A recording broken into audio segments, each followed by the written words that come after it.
Hello friends, कैसे हैं? स्वागत है आप सभी का हमारे इस YouTube channel open study area पर। दोस्तों, अभी तक मैंने एक बार 1857 के विद्रोह का जो वन लाइनर था, उसको मैंने आपको प्रदान कर दिया था। लेकिन इसके बाद जो एग्ज़ाम्स हो रहे हैं बीपीएससी के हाल फिलहाल में हुए, उसमें मैंने देखा कि कुछ डीपली भी क्वेश्चंस पूछे जा रहे हैं और इतने डीप हो जा रहे हैं कि मतलब उसको समझना थोड़ी-सी कठिन हो जा रही है। बीपीएससी हेडमास्टर का जो एग्ज़ाम्स हुआ, उसमें देखा गया। ऐसे में दोस्तों मेरा एक जी करने लगा, यानी कि अंदर से आत्मा गवाही दे रहा था कि नहीं, 1857 की क्रांति जो है, विद्रोह जो है, वन लाइनर के स्थान पर थोड़ा एक्सप्लेन वीडियो भी एक लेकर के आ जाएँ, ताकि आपको बेनिफिट हो जाए। तो दोस्तों, आज के सेशन में 1857 की इस वीडियो में हम पूर्ण रूप से एक एक्सप्लेन वीडियो लेकर के चलेंगे। शुरू से अंत तक आप इसको ज़रूर देख जाइएगा। चैनल पर नए चैनल को सब्सक्राइब कर दीजिएगा और अंत में इस वीडियो से रिलेटेड, यानी कि हम आपका एक टेस्ट लेंगे जो 5 प्रश्नों का होगा। उन 5 में 5 प्रश्नों को हर हाल में आप कमेंट करके आंसर ज़रूर दे दीजिएगा। तो आइए शुरुआत पहले कर लेते हैं। यहाँ पर जो भी चीज़ें लिखी गई होंगी वो स्पष्ट है और उम्मीद है कि आप इन चीज़ों को समझिएगा। जैसे लिखा गया है कि सुरेंद्र नाथ सेन को स्वतंत्रता प्राप्ति के बाद सरकारी इतिहासकार बनाया गया था। तो ये प्रश्न हो सकता है कि बताइए कि स्वतंत्रता प्राप्ति के बाद भारतीय इतिहास का सरकारी इतिहासकार किसे बनाया गया था? तो सही आंसर हो जाएगा सुरेंद्र नाथ सेन को। अगला है कि 1857, देखते चलिए, एक्सप्लेन वीडियो है, कुछ घबराने की जरूरत नहीं है, बस पढ़ते चलिएगा। 1857 के विद्रोह के समय इंग्लैंड की महारानी विक्टोरिया और प्रधानमंत्री पामस्टन तथा भारत का गवर्नर लॉर्ड कैनिंग था। इसमें 3-3 क्वेश्चन छुपे हुए हैं कि 1857 के विद्रोह के समय इंग्लैंड की महारानी कौन थी? तो विक्टोरिया थी। कहता है कि प्रधानमंत्री कौन थे? पामस्टन थे। तथा गवर्नर कौन थे भारत के? तो उस समय लॉर्ड कैनिंग गवर्नर के पद पर उपस्थित थे। ये 3 फैक्ट आपको ध्यान में रखना होगा। एकदम बिल्कुल डीप होगा यह सेशन और डीपली रूप से हम आपको पढ़ाएंगे। 1857 के विद्रोह की योजना भारत के बिठूर कानपुर में तैयार की गई, जिसमें नाना साहब और जजीमुल्लाह खां थे। देख लीजिए, बहुत इंपॉर्टेंट। अगर क्वेश्चन पूछता है कि 1857 के विद्रोह की योजना भारत के कहाँ पर स्टार्ट किया गया, तो कानपुर न देकर के बिठूर कहा जा सकता है, बिठूर न देकर के कानपुर कहा जा सकता है। तो बिठूर और कानपुर याद रखिएगा कि 1857 के विद्रोह की योजना जो है वह बिठूर कानपुर में तैयार किया गया था, जिसमें नाना साहब और अजमुल्ला खान थे। इसके बाद अजीमुल्लाह खान लंदन गए और वहाँ रह रहे भारतीयों से भी समर्थन प्राप्त किया। देख लेंगे। तो ये क्वेश्चन पूछ सकता है कि बताइए 1857 के क्रांति के समय वह कौन व्यक्ति था जो कि लंदन चले गए और वहाँ पर भारतीयों को जाकर के समर्थित किए थे? तो उनका नाम अजीमुल्लाह खान होगा, जो लंदन चले गए थे। बहुत ही इंपॉर्टेंट है। देख लीजिए, प्रश्न है कि 1857 के विद्रोह का प्रतीक कमल का फूल और रोटी था। हरे इस विद्रोही हरे रंग के झंडे का प्रयोग किया करते थे। तो सबसे ज़्यादा इंपॉर्टेंट फैक्ट यहाँ पर ये आ गया कि 1857 की क्रांति का जो प्रतीक था वह क्या था? तो कमल का फूल और रोटी जो है 1857 की क्रांति का एक प्रतीक था। उस समय विद्रोही जो है हरे रंग के झंडे का इस्तेमाल किया करते थे। ठीक है, अगला बिंदु है और प्रश्न है कि 1857 के विद्रोह का स्वरूप क्या रहेगा? अनेक ब्रिटिश इतिहासकार इस विद्रोह को सैनिक विद्रोह मानते हैं, मुस्लिम षड्यंत्र मानते हैं तथा धर्मांधों का ईसाइयों के विरुद्ध विद्रोह आदि मानते हैं। ये विचार जो है ना, ये विचार अंग्रेजों का है कि वे लोग इतिहासकार जो है, अंग्रेज इतिहासकार, सैनिक विद्रोह कहा। किसी ने कहा कि मुस्लिम का षड्यंत्र था, कुछ ने कहा धर्मांधों का ईसाइयों के विरुद्ध विद्रोह माना गया। तो ये विचार ऐसे ऐसे प्रकार के अंग्रेजों के द्वारा रखा गया कि हमको मतलब टारगेट किया गया है 1857 की क्रांति के समय। ऐसे में ये प्रश्न बहुत ही इंपॉर्टेंट सभी चीज़ें हो जाती हैं और इसको ध्यान में रखने की आवश्यकता भी होगी। अधिकांश भारतीय इतिहासकार इससे भारत की स्वतंत्रता के लिए लड़ा गया प्रथम स्वतंत्रता संग्राम या राष्ट्रीय आंदोलन मानते थे। तो भारतीय इतिहासकारों का मानना था कि हमारे द्वारा या भारतीयों के द्वारा लड़े गए ये 1857 की जो क्रांति है, यह मूल रूप से भारत की स्वतंत्रता संग्राम की पहली क्रांति है, जो भारत अपने आप को स्वतंत्र स्थापित करने की प्रयास कर रहा है। ठीक है, इस आंदोलन के साथ तो इस तरह से कहा गया। आगे भी कुछ बिंदुएं हैं 1857 में क्रांति में, एकदम बिल्कुल एकदम एक्सप्लेन वीडियो है, प्लीज़ दोस्त हटिएगा नहीं, आसानी से समझिएगा, एक एक बिंदु एक्सप्लेन करेंगे। यह पूर्णतः राष्ट्रीय आंदोलन नहीं था, क्योंकि राष्ट्रीय भावना से सभी लोग प्रेरित भी नहीं थे। फिर भी यह राष्ट्रीय आंदोलन का प्रथम चरण था, क्योंकि सभी का उद्देश्य भारत में ब्रिटिश शासन को उखाड़ फेंकना था। तो सबसे पहली बात कि राष्ट्रीय आंदोलन यह नहीं था, पूर्ण रूप से नहीं था, लेकिन कुछ न कुछ राष्ट्रीय आंदोलन था, क्योंकि सभी लोग प्रेरित नहीं थे, फिर भी था। ठीक है, इसका उद्देश्य ब्रिटिश शासन को उखाड़ देना था। यही कारण है कि इसको राष्ट्रीयता की भावना की ओर से देखेंगे, इसलिए यह राष्ट्रीय भावना से प्रेरित था। देखिएगा, ऐसे कहा जाए ना कि राष्ट्रीय 1857 की क्रांति के कारण क्या रहे हैं, तो 1857 की क्रांति के मतलब कोई एक कारण नहीं रहा है। तो ऐसे में अगर एक से अधिक ऑप्शन वाला क्वेश्चन एग्जाम्स में बनाया जाता है तो इन 2-3 कारणों में से उठाकर दे देगा और उस समय आप उपर्युक्त में से एक से अधिक वाले प्रश्न, इसी से अलर्ट होने की आवश्यकता है। तो यहाँ पर कारण नंबर 1 होगा कि 1857 की क्रांति के कई कारण है, उसमें से राजनीतिक कारण क्या होगा। देखोगे, मुगल सम्राटों के अधिकारों का ह्रास किया गया। तो मुगल सम्राटों के अधिकारों का क्या किया गया, ह्रास किया गया है। उसके बाद डलहौजी ने 1856 ईस्वी में अवध के शासक वाजिद अली शाह पर कुप्रशासन का आरोप लगाकर अवध को अंग्रेजी साम्राज्य में विलय कर लिया और अवध के नवाब वाजिद अली शाह को कलकत्ता निर्वासित कर दिया था। तो डलहौजी ये राज्य अपहरण नीति के तहत आते हैं। तो डलहौजी, लॉर्ड डलहौजी, और इन्हीं के दिन भारत में जो है यह रेलवे बिछाना इत्यादि आता है। लेकिन इनके द्वारा जो एक कुकर्तव्य किया गया वो था राज्य हड़प नीति, उसमें से ये राज्यों को हड़पने का काम किए हैं, इसमें कोई दो राय नहीं है। तो 1856 में अवध के शासक वाजिद अली शाह पर कुप्रशासन का आरोप लगाकर अवध को अंग्रेजी साम्राज्य में विलय किया गया था। तो ऐसे में यह प्रश्न एग्जाम्स में आ सकता है कि बताइए कि किसने जो या लॉर्ड डलहौजी द्वारा हड़प नीति के तहत कौन सा वह साम्राज्य था या कौन सा वह राज्य था जिस पर इसने कुप्रथा का आरोप लगाकर उसको अपने में मिला लिया। वो अवध था। वहाँ का शासक कौन थे, वाजिद अली शाह। अब फिर एक क्वेश्चन हो जाता है कि अवध के जो नवाब वाजिद अली शाह थे उनके साथ तब क्या हुआ जब उसको इनके राज्य को इसने हड़प लिया। तो उस कंडीशंस में वाजिद अली शाह को कलकत्ता निर्वासित कर दिया गया। ठीक है, अवध से हटाकर उनको कलकत्ता में भेज दिया गया कि आपको अवध में रहना नहीं है। ये इंपॉर्टेंट है। लॉर्ड डलहौजी ने भारतीय नरेशों को पुत्र को गोद लेने का निषेध किया और राज्यों को हड़प लिया। ठीक है, इसको राज्य हड़प नीति कहेंगे। तो राज्य हड़प जिसको जो है आप अपने वंश किसी को गोद नहीं ले सकते हैं और अपना उत्तराधिकारी नहीं बनाएंगे। ऐसे में सबसे पहला इसका शिकार सताड़ा होता है। संबलपुर, जैतपुर, वघात, झांसी, उदयपुर, नाना साहब की पेंशन बंद करना, ये सभी जो चीज़ें हैं 1857 की क्रांति के समय जो है उसके प्रथम कारण रहे हैं, जिसको राजनीतिक कारण के नाम से हम लोग जानेंगे। अब हम लोग आर्थिक कारण देखेंगे कि इसका इकोनॉमिकल इफेक्ट क्या था 1857 की क्रांति का। तो यहाँ अंग्रेजों की भू राजस्व नीति के कारण लोगों का जो था यहाँ पर रोगों का अत्यधिक शोषण हुआ। देखेंगे अत्यधिक क्या हुआ, शोषण हुआ। और इनकी आर्थिक नीतियों के कारण अकाल और महामारी पैदा हुई, जिससे सर्वाधिक संख्या में लोगों की क्या हो गई, मृत्यु हो गई। ठीक है, इस तरीके से चलिएगा। अगला बिंदु आपके सामने है कि इसमें कहा जाता है कि सामाजिक एवं धार्मिक कारण क्या था। तो 1857 की क्रांति का सामाजिक और धार्मिक कारण निम्नलिखित में से कौन होंगे। तो कहता है कि अंग्रेज भारतीयों का बहुत अपमान करते थे। अंग्रेज भारतीयों का सामाजिक में और धार्मिक कारण समझ रहे हैं हम लोग। अंग्रेज भारतीयों का बहुत अपमान करते थे। ये भारतीयों को नस्ली गाली देते थे। ठीक है, यानी कि उसके नस्ल के स्थान पर, ठीक है, इस प्रकार से अपमानित करते थे। एक अंग्रेज अधिकारी एडवर्ड के अनुसार हमारा भारत में अधिकार करने का उद्देश्य लोगों को ईसाई बनाना था। तो कौन ऐसा व्यक्ति था या कौन ऐसा अधिकारी था जो ये कहा था कि मतलब हम भारत में अपना अधिकार करना चाहते हैं इसलिए। तो यह एडवर्ड का मतलब कथन है कि एक अंग्रेज अधिकारी एडवर्ड ने कहा था कि हमारा मुख्य उद्देश्य है कि हम यहाँ पर क्या करें, अपना अधिकार जमाएं। 1850 ईस्वी में लेक्स लोकी कानून, धार्मिक अयोग्यता संबंधी कानून पारित किया गया। इसके अनुसार जो ही हिंदू ईसाई धर्म स्वीकार करेगा उसके पैतृक उत्तराधिकारों से वंचित नहीं किया जाएगा। देख रहे हैं ना, धार्मिक अयोग्यता का रूल कहता है कि जो भी इसके अनुसार जो हिंदू ईसाई धर्म स्वीकार करेंगे उसके पैतृक अधिकारों से वंचित नहीं किया जाएगा, उनको मिलेगा। यानी कि यह लालच एक प्रकार का मतलब एक कारण बना। ठीक है, ये अपने आप में एक कारण है। सैनिक कारण देख लीजिएगा, बहुत इंपॉर्टेंट है। भारतीय सेना में 2,38,000 भारतीय सैनिक, ठीक है, 45,000 यूरोपीय सैनिक थे, जिसमें भारतीय सैनिकों की संख्या अधिक थी।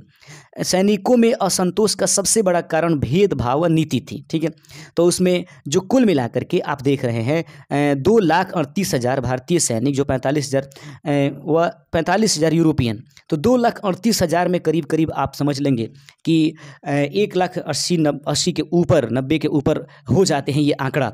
इतने भारतीय सैनिक थे, लेकिन इनमें असंतोष था क्योंकि वहाँ पर इनके साथ भेदभाव किए जा रहे थे। तो 1857 की क्रांति का यह एक प्रकार का सैनिक कारण बनता है। वहीं पर 1854 ईस्वी में डाकघर सुधार अधिनियम पारित हुआ। इसके द्वारा सैनिकों की निःशुल्क डाक सेवा समाप्त कर दी गई। ठीक है, दूसरी बात कि डाकघर जो है नियम लेकर के आया, तो लॉर्ड डलहौजी जो था उस समय, ठीक है, वह लेकर के आया और उसके बाद जो भी चीज़ आती है, निःशुल्क सेवा जो थी वो सैनिकों की निःशुल्क सेवा समाप्त कर दी। तो आप समझ लीजिएगा सैनिक कारण होंगे भाई, सैनिक को तो आज उतने पावर हैं, वो हैं तो हम हैं, इसमें कोई दिक्कत नहीं। कैनिंग सरकार ने सामान्य सेवा अधिनियम, भर्ती अधिनियम 1856 ईस्वी में पारित किया, जिससे सैनिकों में असंतोष फैल गया। ठीक है, तो 1856 में लॉर्ड कैनिंग ने सैनिक असंतोष नियम मतलब सैनिक रूल लागू किया। आगे देखते हैं। तत्कालीन कारण बहुत ज़्यादा पूछता है क्वेश्चंस में। तो 1857 की तत्कालीन कारण क्या थे? 1856 ईस्वी में ब्रिटिश सरकार ने सैनिकों को ब्राउन बेस्ड बंदूक की जगह न्यू एनफील्ड राइफल प्रयोग करने के लिए दिया था। तो ये क्वेश्चन पूछा सकता है कि बताइए कि एनफील्ड राइफल तो सभी लोग जानते हैं, न्यू एनफील्ड राइफल ये आया था 1857 की क्रांति में, लेकिन उससे पहले 1857 की क्रांति से जो पहले ये जो आंदोलन भड़का, उसके पहले ये कौन से गन चलाया करते थे? तो ब्राउन बेस्ड इसका नाम होगा। कहता है कि प्रयोग करने के लिए दिया जिसमें चर्बी युक्त कारतूस लगी हुई थी, जिसे दांत से खींचना पड़ता था। समझ रहे हैं ना, इसमें चर्बी युक्त कारतूस लगी हुई थी और जिसे क्या करना पड़ता था? दांत से खींच करके उसके बाद चलाने की आवश्यकता पड़ती थी। आगे सर्वप्रथम बंगाल में अफवाह फैली कि इन कारतूसों में गाय एवं सूअर की चर्बी लगाई गई है। बाद में जब सरकार ने कारतूसों को मंगाना शुरू किया तो शक हकीकत में बदल गया। ठीक है ना, तो सर्वप्रथम बंगाल में ये अफवाह फैली हुई थी कि जो एनफील्ड राइफल अब चलाने वाले हैं उसमें जो लगाए जाने वाले हैं कारतूस, उसमें सूअर और गाय की चर्बी मिलाई गई है। ठीक है, और जब ये अफवाह फैली तो सरकार जो है उसको वापस लाने लगी। तब उस कंडीशंस में विद्रोह, अब तो सैनिक का दिमाग गर्म होता ही है। ठीक है, अब उसने ये देख लिया कि भाई हमको तो ये नाश कर दिया, हमारे धर्म को इसने छीन बीन कर दिया, तो बस ये दंगा भड़क जाती है। इसको तत्कालीन कारण के नाम से हम लोग 1857 की क्रांति के जानेंगे। और भी बिंदुएं हैं, और समझिए एकदम एक सटीक वीडियो है आपके लिए। अगर कभी भी नहीं पढ़े होंगे 1857 की क्रांति तो भी यह वीडियो आपको बहुत कुछ प्रदान कर जाएगा। ठीक है, इसलिए गौर से आप देखते चलिएगा, हम एक एक पॉइंट आपको पढ़ाएंगे। प्रश्न है कि सर्वप्रथम बंगाल में स्थित दमदम के सैनिकों ने कारतूस के प्रयोग करने से इनकार किया था। तो कहाँ के सैनिकों ने सबसे पहले 1857 की क्रांति के समय जो है उन लोगों ने इसका प्रयोग करने से, कारतूस का प्रयोग करने से मना किया था? सही आंसर है कि दमदम के सैनिकों ने किया था। ठीक है, अगला है प्रश्न की अगला बिंदु है कि 28 मार्च 1857 को ईस्वी को बैरकपुर छावनी के 34वीं रेजिमेंट के एक सिपाही मंगल पांडे ने चर्बी वाले कारतूस के विरोध में आगे आया और इसने एडजुटेंट लेफ्टिनेंट बाग की गोली मार करके हत्या कर दिया था। ठीक है, तो फिर से समझ लीजिएगा कहाँ पर थे? तो बैरकपुर छावनी के 34वीं रेजिमेंट के सिपाही थे मंगल पांडे। ये कई बार पूछा गया। ये घटना 28 मार्च 1857 को ये घटना घटी। चर्बी वाले कारतूस के विरोध में आगे आए और इसने एडजुटेंट लेफ्टिनेंट वाघ को गोली मार करके हत्या कर दिया था। उसका नाम क्या था? वाघ नाम था। ठीक है, हत्या कर दिया था। सर्जेंट यूरसन को गोली मारकर घायल कर दिया। तो किस सर्जन को? तो दो व्यक्तियों को, जो एडजुटेंट लेफ्टिनेंट वाघ था उसकी तो हत्या कर दिया, लेकिन सर्जेंट यूरसन जो था उसको गोली मार करके घायल कर दिया। बहुत डीपली वीडियो है दोस्तों, याद रखिएगा। अगला क्वेश्चन है, मंगल पांडे को 10 अप्रैल 1857 ईस्वी को फांसी दे दी गई और यही विरोध विद्रोह में बदल गया। तो मंगल पांडे को 10 अप्रैल 1857 ईस्वी को फांसी दी गई थी, यह बात आप जरूर याद रखिएगा। ये वही सिपाही हैं जो 34वीं रेजिमेंट के हैं, बैरकपुर छावनी पश्चिम बंगाल पर, उन्हें पश्चिम बंगाल से, जिन्होंने सबसे पहले गोली चलाई थी। 24 अप्रैल 1857 के ईस्वी को मेरठ के छावनी के कुछ भारतीय सैनिक कारतूस लेने से इनकार कर दिया। ठीक है, अब देख लीजिएगा 24 अप्रैल 1857 ईस्वी को मेरठ की जो छावनी के कुछ भारतीय सैनिक कारतूस लेने से इनकार कर दिए। परिणाम स्वरूप उन पर मुकदमा चला और 9 मई 1857 ईस्वी को 85 सैनिकों को नौकरी से बर्खास्त करके सजा सुनाई गई। ठीक है, 10 मई 1857 ईस्वी को मेरठ स्थित सभी सैनिकों ने विद्रोह कर दिया और अपने सैनिकों को रिहा कराकर अस्त्र शस्त्र की लूटपाट कर दिए। ये तत्कालीन कारण था। चलिए, 1857 की क्रांति में से कई बार पूछा जाता है, बताइए दिल्ली से किनका संबंध है, बिहार से किनका संबंध है, कानपुर से किनका संबंध है, मुख्य लीडर कौन है? ये सभी प्रश्न आपको एक बार जरूर देखने के लिए मिलता है। तो अब हम लोग दिल्ली से संबंधित इन बिंदु को समझेंगे। मेरठ के सभी विद्रोही सैनिक दिल्ली पहुंचे और यहाँ अंग्रेजी सेना को पराजित कर दिल्ली पर अधिकार कर लिया। फिर से सुनेंगे।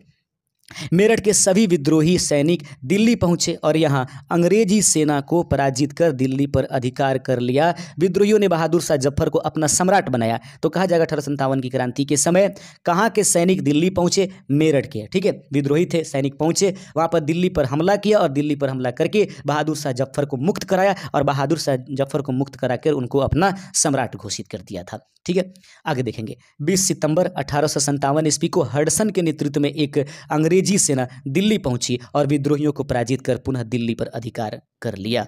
तो ठीक है, फिर से सुन लीजिएगा। तो कहता है कि दिल्ली को तो मेरठ के विद्रोही सैनिकों ने हटा लिया था, लेकिन वह कौन व्यक्ति है जो फिर से दिल्ली पहुंचता है और उसने अंग्रेजी सेना और विद्रोहियों को पराजित कर देता है? तो हडसन के नेतृत्व में जो सेना गई थी उसने दिल्ली में विद्रोहियों को पराजित कर दिया और फिर से दिल्ली पर अधिकार कर दिया। कहता है कि बहादुर शाह जफर हुमायूं के मकबरे में जा छिपे थे। तो क्वेश्चन एक पूछा जा सकता है, 1857 की क्रांति के समय जब मेरठ के जो सैनिक थे उनको छुड़ाए और छुड़ाने के बाद जब पुनः हडसन ने उस पर अटैक किया, अटैक करने के बाद तो उस समय बहादुर शाह जफर थे कहाँ? तो जो हुमायूं के मकबरा था, ठीक है, वहाँ उस मकबरे में जा करके छिपा था। आप दोस्तों गए हैं या नहीं? मैं तो वहाँ पर जा करके देखा हूँ। मृत्युदंड न देने के शर्त में आत्मसमर्पण कर दिया गया। ठीक है, छिपा था लेकिन उसने एक शर्त रखा कि मैं आत्मसमर्पण तभी करूँगा कि अंग्रेज हमको मृत्युदंड न दे, और इसे रंगून भेज दिया गया, जहाँ 1862 ईस्वी में इसकी मृत्यु हो गई। ठीक है, आगे देखेंगे। अब हमारे पास बिंदु होगा लखनऊ से संबंधित चीज़ें देखेंगे। लखनऊ में क्या हाल था? तो कहेगा लखनऊ में विद्रोह का नेतृत्व करता नवाब वाजिद अली शाह, ठीक है, की पत्नी बेगम हजरत महल ने किया था। तो लखनऊ जो है महलों के लिए जाना जाता है, तो इस प्रकार से आप बेगम हजरत महल को याद कर सकते हैं। इनकी देखरेख में कहता है कि बिरजिस कादर को अवध का नवाब घोषित किया गया था। ठीक है, घोषित किया गया। तो हजरत महल इनकी देखरेख में बिरजिस कादर को अवध का नवाब घोषित किया गया था। किनके? बेगम हजरत महल के। कहता है कि मार्च 1858 ईस्वी में कैंपवेल के नेतृत्व में एक सेना लखनऊ पहुंची। इसने विद्रोहियों को पराजित कर लखनऊ पर अधिकार कर लिया। दिल्ली से हडसन था और वहीं पर बात करेंगे लखनऊ से, तो उस क्रम में कैंपवेल वहां पर जाकर के नेतृत्व करता है और उसके बाद बेगम हजरत महल गिरफ्तारी से बचने के लिए नेपाल चली गई थी। तो उम्मीद करेंगे कि आपसे क्वेश्चन पूछा जा सकता है कि 1857 की वो कौन प्रमुख नायिका हैं, नेतृत्व करता है लखनऊ की, जो नेपाल चली गई थी? तो बेगम हजरत महल, या बेगम हजरत महल जो है कहाँ पर जाकर के चली गई थी, आज कहाँ पर जाकर छिपी हुई थी 1857 की क्रांति के उस दौर में? तो नेपाल इसका राइट आंसर हो जाएगा। कानपुर देख लीजिएगा। कानपुर में विद्रोह का नेतृत्व नाना साहब, जिनको हम धोधू पंथ के नाम से भी जानते हैं, कि जिन्हें पेशवा घोषित किया गया था। ये क्वेश्चन पूछा गया था बीपीएससी TRE 3.0 में, जो कैंसिल हो गया। यहाँ से क्वेश्चन पूछा गया था दोस्तों, जरा सोच लीजिए कितना इंपॉर्टेंट वीडियो है ये। कानपुर में विद्रोह का नेतृत्व नाना साहब धोधू पंथ ने किया, जिन्हें पेशवा घोषित किया गया था। 1857 की क्रांति के समय पूछा जाएगा, बताइए कि किनको पेशवा घोषित किया गया? तो नाना साहब, याद रखिएगा। नाना साहब की तरफ से लड़ने की जिम्मेदारी तात्या तोपे को दी गई, जिनका वास्तविक नाम रामचंद्र पांडुरंग था। ठीक है, आगे है प्रश्न की। दिसंबर 1857 ईस्वी में कैंपवेल के नेतृत्व में अंग्रेजी सेना कानपुर पहुंची और फिर से कानपुर में अधिकार कर लिया। फिर ये कैंपवेल कहाँ पहुंच गया है? कैंपवेल लखनऊ पहुंचता है, कैंपवेल कानपुर में पहुंचता है और वहां पर कानपुर में अधिकार कर लेता है। नाना साहब नेपाल भाग गए। देखिएगा, इसके पहले बेगम हजरत महल भी नेपाल गई, उसके बाद नाना साहब भी नेपाल भाग गए, जबकि तात्या टोपे गिरफ्तार कर लिए गए। अंततः इनको फांसी दे दिया गया। तो क्वेश्चन होगा कि 1857 की क्रांति के समय जो कौन व्यक्ति हैं जिनका संबंध कानपुर से था और उनको फांसी दिया गया? ऐसे में आपका आंसर क्या हो जाएगा? आपके पास से तात्या टोपे हो जाएगा। ठीक है, झांसी से संबंधित बिंदु पूछा जाएगा और इससे भी पढ़ना जरूरी है। कहता है कि झांसी के विद्रोह का नेतृत्व गंगाधर राव की विधवा पत्नी रानी लक्ष्मीबाई थी। तो इसमें क्वेश्चन अपने आप में जो है बहुत इंपॉर्टेंट है कि बताइए कि रानी लक्ष्मीबाई किनकी पत्नी थी? गंगाधर राव की पत्नी थी। झांसी से नेतृत्व किसने किया? तो खूब लड़ी मर्दानी, वो तो झांसी वाली रानी थी। ये हीरोज ही एक व्यक्ति है जिसने महात्मा गांधी को एक महिला के रूप में कहा कि हमने पुरुष को देखा है। ये भी बीपीएससी TRE 1 में क्वेश्चन पूछा गया। कहता है, प्रश्न देख लीजिएगा। मार्च 1858 ईस्वी में हीरोज के नेतृत्व में एक अंग्रेजी सेना झांसी पहुंची। रानी लक्ष्मीबाई हीरोज से युद्ध किया, लेकिन कुछ गद्दारों के कारण से वह पराजित हो गए। रानी लक्ष्मीबाई हारने वाली नहीं थी, लेकिन अपने ही लोगों ने उनके साथ गलत किया, अर्थात कहने का मतलब धोखे दिए, जिसके कारण वो हार गई। झांसी से रानी ग्वालियर पहुंची और ग्वालियर के कुछ विद्रोहियों के सहयोग से इन्होंने ग्वालियर पर अधिकार कर लिया। पीछे से यूरोज अपनी सेना के साथ ग्वालियर पहुंचा और रानी के साथ युद्ध किया। ठीक है, कोटा एवं मुरार के युद्ध में रानी लक्ष्मीबाई वीर गति को प्राप्त हो गई थी। आइए देख लेते हैं आगे बिंदु, अगर आपके सामने है तो एकदम गौर से देखिएगा, एक एक बिंदु आप स्पष्ट कर लीजिएगा। जगदीशपुर बिहार, इसको भूलना नहीं चाहिए, इसको देखेंगे। जगदीशपुर बिहार से संबंधित देखते हैं। यहाँ के विद्रोह का नेतृत्व यहाँ के जमींदार 80 वर्षीय बाबू कुंवर सिंह ने किया था। ठीक है, बाबू कुंवर सिंह, इलाहाबाद देख लीजिए। यहाँ के विद्रोह का नेतृत्व मौलवी लियाकत अली ने किया। इन्हें इलाहाबाद का सूबेदार घोषित कर दिया गया था। अब चलिए 1857 की क्रांति के महत्वपूर्ण विद्रोह और उसके केंद्र, और उसमें केंद्र क्या था, नेतृत्वकर्ता कौन था और विद्रोह का दमन करने वाला व्यक्ति कौन था, बहुत इंपॉर्टेंट यहाँ पर होगा। देख लीजिए प्यारे दोस्तों, दिल्ली की बात करें तो बहादुर शाह जफर, इसको हडसन ने जो है दमन कर दिया। लखनऊ में बेगम हजरत महल, कैंपवेन ने दमन किया। कानपुर में नन्ना साहब, कैंपवेन ने इसका क्या किया, दमन किया। झांसी में रानी लक्ष्मीबाई, यूरोज ने इसको खत्म किया। जगदीशपुर में कुंवर सिंह और इसको दमन करने वाला विलियम टेलर और विसेंट आयर, इसको एकदम याद रखिएगा क्योंकि आप बिहार में स्पेशल से के रूप में ये क्वेश्चंस पूछे जा सकते हैं कि बताइए जगदीशपुर में कुंवर सिंह ने क्या किया था, 1857 की क्रांति का नेतृत्व किया था, उसको दबाने वाले कौन व्यक्ति थे, तो देख लीजिए दोनों थे, विलियम टेलर और विसेंट आयर। यानी कि एक से अधिक आंसर पर थोड़ा सा गौर से ध्यान दीजिएगा जब यह प्रश्न आ जाएगा एग्जाम्स में तो। ठीक है, अगला प्रश्न है, इलाहाबाद में मौलवी लियाकत अली साहब, जनरल नील ने इसका दमन किया। फैज़ाबाद में मौलवी अहमदुल्ला साहब, कैंपवेल ने इसका क्या किया, इसको दबाया। बरेली में खान बहादुर खान, कैंपवेल ने दबाया। गोरखपुर में गजाधर सिंह और निजामुद्दीन मोहम्मद, स्थानीय सेना ने इसको दबा दिया। अगला है कि मंदसौर मध्य प्रदेश में फिरोज शाह और स्थानीय सेना ने इसको दबाया। कोटा राजस्थान में जयदयाल एवं हरदयाल ने, स्थानीय सेना ने इसको दबा दिया था।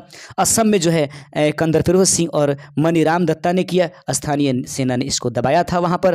कुल्लू में जो है उसके बाद वीर सिंह प्रताप सिंह और स्थानीय सेना ने इसको दबाया। आगे है मथुरा में देवी सिंह, देखेंगे देवी सिंह, मथुरा में देवी सिंह स्थानीय सेना ने दबाया। मेरठ में कदम सिंह स्थानीय सेना ने उसको क्या किया था, दमन किया था। ठीक है, आगे चलिए फैज़ाबाद से देख लेते हैं। फैज़ाबाद एक इंपॉर्टेंट है प्रश्न आपके पास, फैज़ाबाद से समझिएगा दोस्तों। फैज़ाबाद के संबंध में देख लीजिए, कहा जाता है यहाँ के विद्रोह का नेतृत्व मौलवी अहमदुल्लाह ने किया। पूरे विद्रोह में यह एक विद्रोही थे जिन्होंने अंग्रेजों के विरुद्ध जिहाद का नारा दिया और गुरिल्ला युद्ध से युद्ध किया था। तो क्वेश्चन पूछा जाएगा, बताइए अंग्रेजों का 1857 की क्रांति के समय अंग्रेजों का सबसे बड़ा दुश्मन कौन था, तो सबसे बड़े दुश्मन कौन थे, अहमदुल्लाह साहब थे। ठीक है, याद रखिएगा। आगे 1857 के विद्रोह से संबंधित कुछ लोगों ने विचार अपने दिए हैं, इस विचार से भी क्वेश्चन पूछे जाते हैं। कहता है यह एक सैनिक विद्रोह था। लॉरेंस एवं सीले के द्वारा कहा गया है कि 1857 के विद्रोह के संबंध में कि यह सैनिक विद्रोह था और अंग्रेज यही सब लिखेंगे ही। यह धर्मांतरों का ईसाइयों के विरुद्ध युद्ध था, LER रीच के द्वारा यह कहा गया है। यह बर्बरता एवं सभ्यता के बीच की युद्ध था, TR होम्स ने किया है। इसी तरह से उटांग पुटांग बातें वो सब कहेंगे। यह अंग्रेजों के विरुद्ध मुस्लिम षड्यंत्र था, आउट्रम एवं टेलर के द्वारा कहा गया। लेकिन एक सुंदर सा लाइन आ जाता है, यह भारत की स्वतंत्रता के लिए लड़ा गया प्रथम स्वतंत्रता संग्राम था। ये BD सावरकर एवं अशोक मेहता के द्वारा कहा गया है। तो दोनों का नाम याद रखिएगा। अगर BD सावरकर अगर कह देता है केवल ऑप्शंस में है तो उस कंडीशंस में तो आप आंसर कर दीजिएगा BD सावरकर। लेकिन अगर BD सावरकर अशोक मेहता दोनों दिया गया है तो दोस्तों अलर्ट हो जाइएगा, बहुत इंपॉर्टेंट। BD सावरकर और अशोक मेहता ने भारत की स्वतंत्रता के लिए लड़ा गया प्रथम स्वतंत्रता संग्राम इसको कहा था। अगला क्वेश्चन है कि यह आंदोलन राष्ट्रीय विद्रोह था, डिजरैल ने कहा था। इन देसी नरेशों एवं सरदारों ने इस तूफान के आगे तरंग रोध का कार्य किया, अन्यथा हम एक ही झोंके में उड़ गए होते। ये किसने कहा था, कैनिंग ने। देखो कैनिंग का क्या हालत था। इन देसी नरेशों सरदारों ने इस तूफान के आगे तरंग रोध का कार्य किया, अन्यथा हम एक ही झोंके में उड़ गए थे। इतना जबरदस्त था 1857 की क्रांति के समय। यहाँ पर सोई हुई महिला सभी विद्रोहियों में एकमात्र मर्द यूरोज थी। रानी लक्ष्मीबाई के बारे में जो है ये किसने कहा था, यूरोज ने कहा था। ये BPSC TRE 1 में क्वेश्चन पूछा गया है, प्राइमरी में देंगे। विद्रोह के असफलता के कारण क्या था, तो विद्रोह एक सीमित रूप था, ये ज़्यादा फैला नहीं था, जिस कारण से ये विद्रोह दाबा गया है, उसमें कोई ज़्यादा सफलता मिली नहीं है। आगे है कि देसी नरेश एवं सरदारों की गद्दारी, ये गद्दार निकले, यही कारण है कि कैनिंग ने इनको कहा कि अगर ये लोग साथ नहीं दिए होते तो हम एक ही झटके में 1857 की क्रांति के समय ही भारत आज़ाद हो गया होता, इसमें कोई दिक्कत नहीं है। हर बार अपने भारत में अपने लोग ही धोखा दिए हुए हैं, ऐसा बिल्कुल होता है। कुशल नेतृत्व का अभाव क्या है? कुशल नेतृत्व का अभाव था निश्चित उद्देश्यों का अभाव, विद्रोहियों के पास सीमित साधन इस प्रकार की है। जन समर्थन का अभाव ऐसा है, अंग्रेजी सेना का कुशल नेतृत्व नहीं हो पाया। आगे है, देखते चलिएगा, थोड़ा सा बने रहिए। अगर आपको युद्ध जीतना है इसका तो एकदम बने रहना होगा। अगर रोहित शर्मा जिता सकते हैं वर्ल्ड कप, अगर इतने लगातार परिश्रम के बाद, क्यों नहीं आप आगे बढ़ सकते हैं? एक जज्बात होनी चाहिए। विद्रोह से पहले अजीमुल्लाह खान लंदन एवं तुर्की गए। कुस्तुनतुनिया में उनकी मुलाकात ब्रिटिश पत्रकार WH रसेल से हुई थी। तो अजीमुल्लाह साहब की जो है मुलाकात WH रसेल से हुई। आगे बेगम हजरत महल के साथ सिकंदराबाद में वीरांगना उदा देवी ने युद्ध किया था। तो ये भी याद रखिए। तात्या टोपे को 1859 ईस्वी में फांसी दी गई, जो इस विद्रोह की अंतिम घटना थी। आगे है 1857 के विद्रोह के झंडा गीत की रचना अजीमुल्लाह खान ने की थी, जो इस प्रकार था। तो 1857 के विद्रोह के समय झंडा गीत की रचना किसके द्वारा किया गया था? ये बहुत ही इंपॉर्टेंट एक पॉइंट। और झंडा गीत जो किस प्रकार से लिखा गया है वह सुनेंगे। हम है इसके मालिक, हिंदुस्तान हमारा, पाक वतन है कौम का, जन्नत से भी प्यारा। ये जो है किनके द्वारा लिखा गया है? क्या खूबसूरत लाइन है भारत के बारे में, देखिए क्या ज़बरदस्त लिखा गया है। हम है इसके मालिक, हिंदुस्तान हमारा, पाक वतन है कौम का, जन्नत से भी प्यारा। देख रहे हैं ना, ज़बरदस्त। कौम मतलब देश के लोग होते हैं, ठीक है। 1857 ईस्वी के विद्रोह में राजस्थान में अजमेर, नीमच, औवा आदि स्थानों में विद्रोह हुए थे, लेकिन जयपुर विद्रोह का केंद्र नहीं था। आगे बिंदु है आपके सामने कि अंग्रेज राजपूत राज्यों में 1857 के विद्रोह को दबाने में सफल रहे, क्योंकि स्थानीय शासकों ने क्रांतिकारियों का साथ नहीं दिया था। ये वो 5 प्रश्न है। यदि आपने इस वीडियो को पूर्ण रूप से देखा है तो इन प्रश्नों का जवाब आप जरूर हमें कमेंट कर दीजिएगा। जितने लोगों का 5 में 5 आंसर सही हो जाएगा, अगले वीडियो में सबसे पहले वीडियो में हम आपका नाम और आपके कमेंट को शो करने की पूरी कोशिश करेंगे। तो पहला प्रश्न हो जाएगा, 1857 की क्रांति से संबंधित बैरकपुर किस राज्य में स्थित है? ठीक है, प्रश्न है कि 1857 की क्रांति से संबंधित बैरकपुर किस राज्य में उपस्थित है? आपको कमेंट करके इसका आंसर जवाब देने हैं। दूसरा है कि हडसन ने 1857 ईस्वी की क्रांति के किस क्षेत्र के आंदोलन का दमन किया था? हडसन जो है वो 1857 ईस्वी की क्रांति जो हुआ उसमें उसने किस क्षेत्र के आंदोलन का दमन किया था? आपको आंसर कमेंट करने हैं। 5 में 5 जिनके भी सही हो जाएंगे, पहले तो हम रिप्लाई कर देंगे आपका कि हाँ आपका ऑल करेक्ट है, और यदि फिर उसके बाद अगर ऑल करेक्ट के बाद आपका नाम की घोषणा अगले वीडियो में। 1857 की क्रांति के समय नाना साहब को कानपुर का डैश घोषित किया गया था, यानी 1857 की क्रांति के समय नाना साहब को कानपुर का क्या बनाया गया था? आंसर कमेंट करने हैं। कुप्रशासन का आरोप लॉर्ड डलहौजी ने किस क्षेत्र पर लगाया और वहां का शासक कौन था? दोनों लिखना है आपको कि कुप्रशासन का आरोप लॉर्ड डलहौजी ने किस क्षेत्र पर लगाया था और वहां का शासक कौन था। अंतिम नंबर क्वेश्चन आपके सामने होगा, 1857 की क्रांति के समय प्रयोग होने वाली राइफल का नाम क्या था? 1857 की क्रांति के समय बोला जा रहा है, उस समय जो प्रयोग किए गए राइफल, उस राइफल का निम्नलिखित में से नाम क्या था? निम्नलिखित नहीं है, आपको आंसर्स कमेंट करने हैं। शुक्रिया, अगले वीडियो में मिलते हैं।